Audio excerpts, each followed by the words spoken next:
জ্যামিতি বক্স আমাদের কি কি কাজে ব্যবহার করা হয়? স্যার, ছোট্ট পড়া একটা টিনের বাক্স, তার মধ্যে প্লাস্টিকের 3 কোণা 4 কোণা গোল চ্যাপ্টা কতগুলো জিনিস থাকে, আর একটা একমুখো বড় সুচ থাকে, আর একটা দুমুখো বড় সুচ থাকে, আর একটা কাঠের কলম থাকে, আর একটা রবার থাকে। সেই বাক্সটিকে জ্যামিতি বক্স বলে।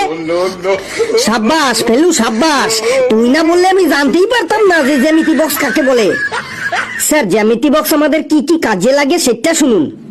বল বল, আজ তুই আমাকে অজ্ঞান করেই ছাড়বি। আমি বুঝতে পেরে গেছি, থামলি কেন? বলে যা, জ্যামিতি বক্স আমাদের কি কাজে লাগে? স্যার, জ্যামিতি বক্সের মধ্যে যে একটা প্লাস্টিকের চ্যাপ্টা দণ্ড থাকে ওটাকে স্কেল বলে। ওটা আমাদের কেক কাটতে, পনির কাটতে, হাত পা চুলকাতে, পিঠ চুলকাতে ব্যবহার করা হয়ে থাকে। অনেক সময় ওটা কাউকে চাটি মারার অস্ত্র হিসেবেও ব্যবহার করা হয়। তারপরে একটা একমুখো আর একটা দুমুখো বড় সুচ থাকে, তাকে কাটা কম্পাস বলে।